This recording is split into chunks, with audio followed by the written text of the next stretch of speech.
ma recette. On va faire les sablés de Noël. Oui, oui, oui. Et on a des formes de fleurs et des formes d'étoiles.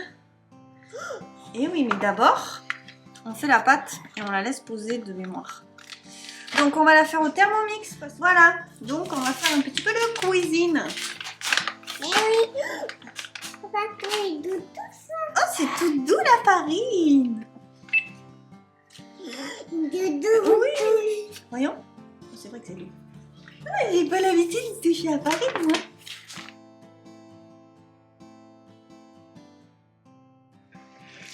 Ce qu'il y a de bien avec les sablés, surtout, c'est que la plaquette de beurre, il passe en entier. Alors, on se retrouve pour le 21e cadeau. Et c'est le solstice d'hiver aujourd'hui, ce qui veut dire que à partir d'aujourd'hui, les jours ne vont faire que rallonger, ça c'est trop cool. Voilà, donc bon solstice d'hiver à vous, même si cette vidéo sera sûrement en ligne demain ou ce soir très tard. Vous avez remarqué, hein, je garde ma bonne régularité, des fois le truc est en ligne le lendemain à 20 h, des fois il est en ligne le soir même à minuit. Bref. Alors, 21, on a toujours des moult scotch qui en fait ne tiennent rien, mais ça fait l'effet. Je suis pressée, vous avez vu, j'ai pas fait de... Mon Dieu, oh mon Dieu. Oh, je vous ai pas fait d'effet là. Oh, mais c'est de la Madeleine Tosh. Oh, là là là là, mais que c'est bon, mais que c'est... Allez, excusez-moi, j'ai fait une petite coupure, j'ai changé le mode. Bon, donc du coup, j'ai sorti ça comme ça. Je l'ai tâté ce matin, je me doutais bien que c'était de la laine. Voilà, ça y est.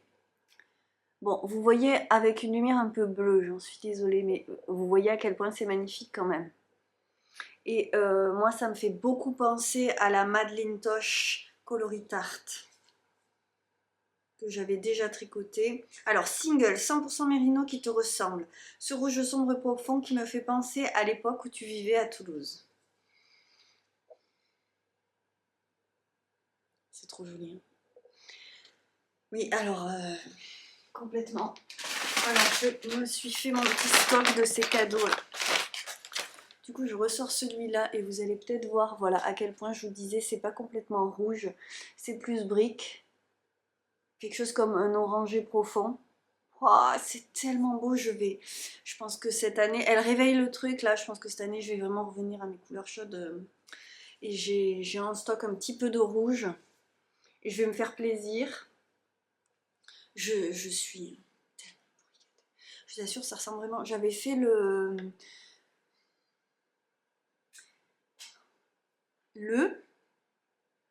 Wonder Woman Wrap et je l'ai fait en Madeleine Tosh tarte et glazed pékin. Ça c'est le nom des coloris et vraiment il y ressemble de fou. Magnifique. Et donc c'est un single. Vous voyez, pas du tout retordu. Alors que celui-là est bien retordu. On le voit, hein, la différence. C'est magnifique. Je lui ai fait beaucoup plus de petits cadeaux. J'étais vraiment partie sur 12 cadeaux, puis je ne m'y suis pas prise aussitôt qu'elle.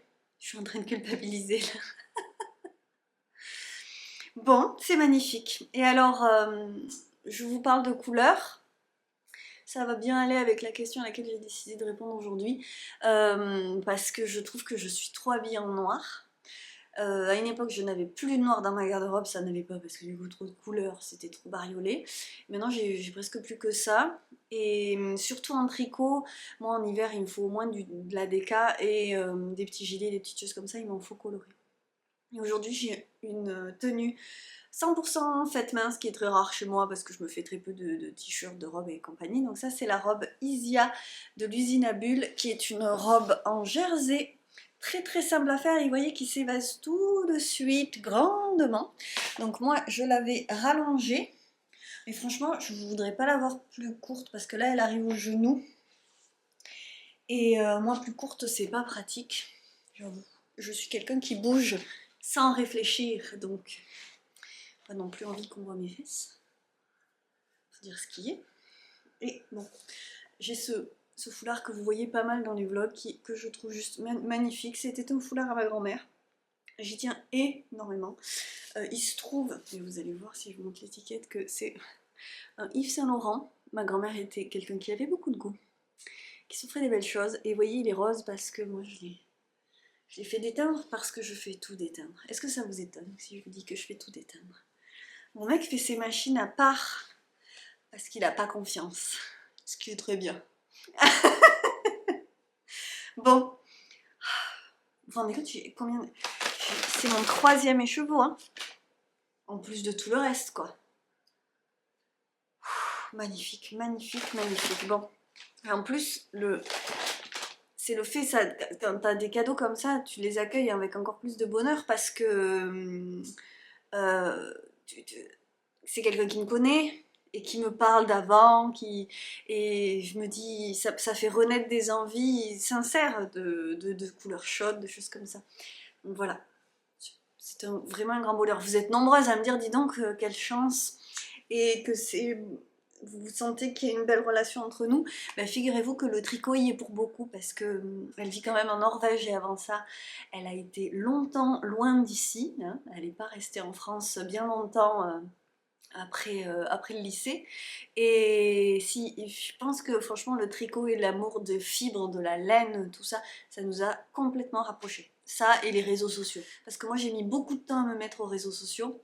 Et avant ça, c'est vrai qu'on ne communiquait pas beaucoup. Depuis que je suis sur Instagram, on a cette passion en commun et on partage beaucoup. Voilà. Du coup, je vais répondre à une question qui m'a été posée. Quelle laine tu aurais envie de tester, de découvrir? Et moi, en fait, je n'ai pas vraiment d'attente là-dessus, parce que j'ai déjà un gros stash, et ce que j'aimerais, c'est déjà vider mon stash, et j'aime bien, je suis le genre de personne qui, quand elle a trouvé ce qu'elle aimait, adore rester dans son petit confort. À savoir, je vais à la pizzeria, je prends toujours la même pizza à partir du moment où j'ai trouvé celle qui me plaît. Un exemple comme ça. Et là, vous vous dites, bon, comme d'habitude. Mais si vous voulez, moi j'aime beaucoup les choses douces. J'essaye d'aller vers des choses moins industrielles, tout en ne fermant pas la porte parce que j'ai pas un énorme budget non plus. Si on part sur 2021, j'ai quasiment pas acheté de laine. J'ai peut-être dû en acheter un petit peu. En promotion des cotons Alma Mercerie. Mais sinon, je vois pas ce que j'ai acheté, alors on m'en a offert. Voilà, on m'en a offert. Mais à part ça, j'ai pas eu de budget laine parce que l'option c'était tu vides ton stash. Je l'ai pas énormément vidé, je trouve, même si j'ai utilisé mon stash. Mais par exemple, vous voyez le pull que je vais me faire là, que je vais reprendre du Cofit, que je vous montrerai demain parce qu'il est sous la caméra et que j'ai pas envie de bidouiller là. Mais il est dans un fil que ma mère avait acheté, du coup c'était pas mon stash à moi. Bref, il y a des choses comme ça, mais bon, je vide mon stage quand même. Vous voyez, le pull d'Alma, c'était mon stage. Et 2022, j'ai encore prévu de vider mon stage. Alors du coup, c'est pas toujours pratique. Parce que par exemple, j'ai le problème de la Malika Dress que je voudrais vraiment tester. On m'a offert le patron, j'ai encore plus envie de faire honneur à ce cadeau. Ça rajoute en plus un plaisir au projet. Mais ça m'embête vraiment de racheter de la laine. Honnêtement, j'en ai déjà tellement. Il y a tout ce que j'ai acheté, toute la partie drops que j'ai acheté pour faire des modèles pour la boutique. Et cette année, j'ai pas tricoté pour la boutique, donc j'ai pas vidé le stock. Et c'est des fils que j'aime tricoter et que j'aime porter, donc je pourrais en faire quelque chose, même s'il y a plus des quantités accessoires, puisque c'est des couleurs différentes. Par exemple, en punage, j'ai une grande gamme de couleurs, mais à chaque fois, j'ai 5 ou 6 pelotes maximum, si c'est pas 2 ou 3. Et moi, les jacquards. Et en plus, le jacquard en alpaga, c'est pas vraiment ce qui est le plus conseillé, il me semble. Hein. Moi, pas être spécialiste, mais quand même. Bref, donc, j'aimerais tendre vers des choses un peu plus responsables, en tout cas, avoir des achats plus responsables à l'avenir. Avoir des achats chez des personnes que j'ai envie de soutenir aussi. Par exemple, Laine de Joie, dont je trouve le travail est très beau et qui m'a touchée personnellement aussi, du coup voilà, j'ai toujours un grand bonheur à lui acheter des choses. En filage par contre, j'aimerais découvrir des choses parce que c'est vrai que passer d'une fibre à l'autre, là, la Kent Romney que j'ai filée dernièrement, je compte bien vous sortir cette vidéo filage avant la fin 2022. Hein. Je prends l'engagement. Une fois que les vlogmas seront terminés, je vais m'atteler au montage de cette vidéo-là. Et j'ai adoré découvrir la Ken Romney et encore plus en comparaison avec le mélange que j'avais, que moi j'ai trouvé très difficile à filer. Ça c'est un truc vers lequel je vais aller, et par exemple Marion va m'aider aussi dans mes choix parce qu'elle a filé plus de choses différentes. Elle aime bien comme ça investir le champ des possibles et tester des choses. Du coup, là-dessus, oui, les fibres bien longues, là, bien faciles à filer, c'est pas mal. Et du coup, par contre, comme je file des fils un peu plus rustiques, parce que, par exemple, la Kent Romney, je l'ai acheté chez Laine de Joie, j'ai pas regardé la base, j'ai regardé la couleur. Et du coup, c'est quand même beaucoup plus rustique que ce que j'ai l'habitude de porter. Et peut-être que comme ça, je vais en venir à porter des laines plus rustiques. Chose qui est assez rare chez moi, puisque la plus rustique que j'ai, c'est la Gilliatt pour mon flum, que je ne porte pas, puisque je fais que des bêtises et que j'ai rien repris. Donc voilà, dans l'idée, tester des choses plus rustiques. Voilà, donc vider le stock et ensuite revenir. Bon, clairement, je vais essayer de ne plus du tout aller vers la superwash parce que c'est vrai que c'est un traitement qui est inutile. Je sais voilà, sauf quand mon chéri passe mes pulls à la machine. Qu'est-ce que vous voulez, ça c'est la vie. Bon bah sinon, je suis capable de ne pas utiliser de superwash que j'en ai pas besoin. Donc autant s'en passer. Et voilà, des laines, si possible, des laines qui ont été réalisées dans le respect des animaux et de la nature. Voilà, ce serait l'exigence que j'ai. Même si du coup, on va plus facilement vers des laines rustiques, mais il n'y a pas que ça quoi. Il y a de l'angora qui est réalisé en France dans le respect de l'animal. Voilà, je veux dire, tout est possible en vrai. Voilà, et ça me fait penser à quelque chose, tiens. Je suis dans une région où il y a du mouton. Alors il y a du mouton qu'on mange, le costard. J'ai essayé de filer le costard, c'est pas marrant. Et en plus ça te donne un fil. Donc c'est très bien pour tout ce qui est feutre, protection, bourrage, isolation. Voilà, la laine est très utile mais pas à porter, pas à filer. Ceci étant, j'ai des élevages d'animaux laineux dans le coin et je me dis, enfin en fait ça fait longtemps que j'ai envie de partir un peu en investigation dans ce domaine-là et pourquoi pas de vous livrer des petits reportages sur ces endroits et sur ces élevages. Voilà, ce serait bien. Donc il y a plusieurs élevages de chèvres angora donc qui donnent du mohair.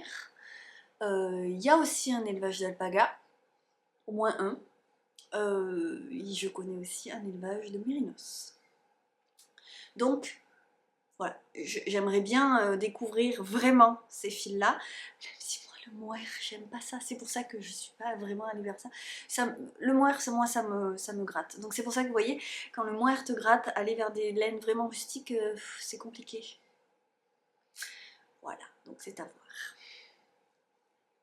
Toujours est-il que maintenant, je vais vous montrer un tout petit peu parce que ça me fait plaisir. Mon pull, donc pour Alma, ma Dagmar's Dress. Je dis pull hein, parce que j'étais partie. J'ai le gosier tout sec. Faut que j'aille boire. J'étais partie pour lui faire un pull. Je vais peut-être lui faire une petite tunique parce que je pense que à l'allure où elle grandit, en fait, ça lui ira l'année prochaine. C'était un peu le but quand même aussi. Que ça fasse 2 saisons. La première Dagmar's, elle avait fait 2 saisons pour les 2 enfants qui les ont portés. Et donc voici le rose que j'ai ajouté, donc qui est clairement plus rose, hein, vous le voyez. Mais bon, je trouve que ça avance quand même. Et contrairement à ce que je vous ai dit hier, en fait, ce fil rose est plus épais. Donc j'ai dit tout le contraire hier. Mais en fait, vous le voyez là, non? il est beaucoup plus dodu et il est plus épais. Et donc je tricote en 3,75, mais ça me donne un truc vraiment très bien et qui même en fait il est plus dodu en fait. Il est traité superwash. C'est pas du tout la même fibre. Mais franchement, je suis contente. Alors moi, ce rose, j'aime pas ça. Mais ça va bien lui aller quand même. Si vous entendez un truc, c'est la machine à café qui s'arrête. Toute seule. Ouais, ça va bien lui aller quand même. Et c'est très doux. Voilà, ça, ce sera bien chaud.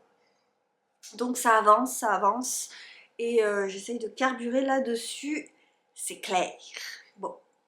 Sur ce, je ne vais pas m'éterniser parce que je trouve que les dernières vidéos, j'ai papoté. Je vais vous montrer parce qu'on a acheté déjà ça. Bon alors, excusez-moi pour le fond qui n'est pas forcément idéal.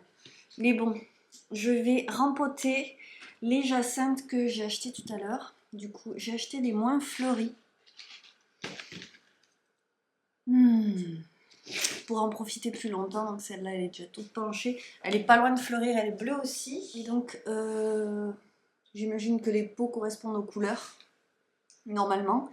Je voulais les rassembler et en fait mes pots sont quand même assez petits. Donc on va faire 4 pots. Mais je les rempote quand même. Elles seront mieux. Je voulais attendre Alma et en fait je vais me prendre ce petit moment pour moi.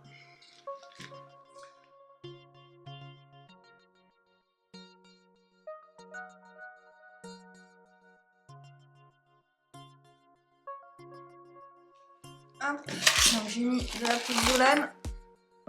Hop.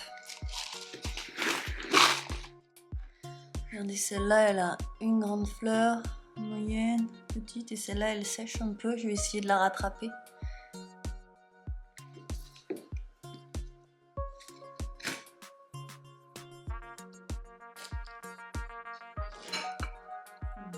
Et alors, là, je vais essayer de mettre celui-là là-dedans.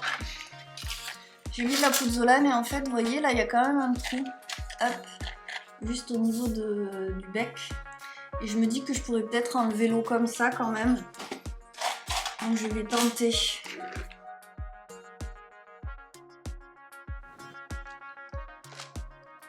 Ouais, je te montre comment il faut appuyer très fort. Regarde, on va le faire là.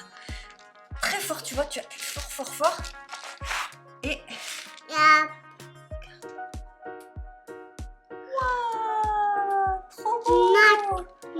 Une autre? Oui. Tu m'aides? Tu appuies fort, toi. Toutes les deux, on appuie très fort. Et...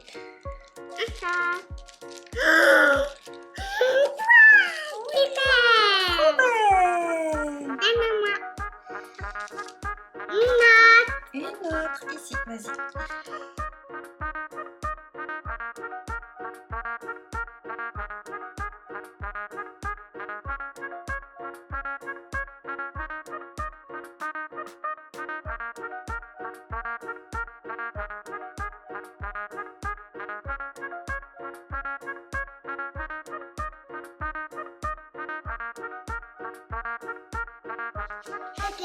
Lequel aujourd'hui? C'est celui-là. Oui. 21. Qu'est-ce que ça fait dedans? Voyons ce qu'il y a là-dedans. Qu'est-ce que c'est? Tu reconnais? Oui. C'est quoi? Des lapins. Des? Dans le bois. C'est dans les bois, oui. Comment ça s'appelle? Je sais pas. Les champignons. Eh oui. Il y en a combien? 3. 3. Bien. Montre-moi. Des petits champignons. Ça sera bon ça à la poêle. T'essayes qu'ils tiennent debout? Ça va pas marcher. Je les ai pas fait pour qu'ils tiennent debout. Mais attends, je fais ça double. Trop mignon ces petits champignons. Ils sont mignons. On remet dedans?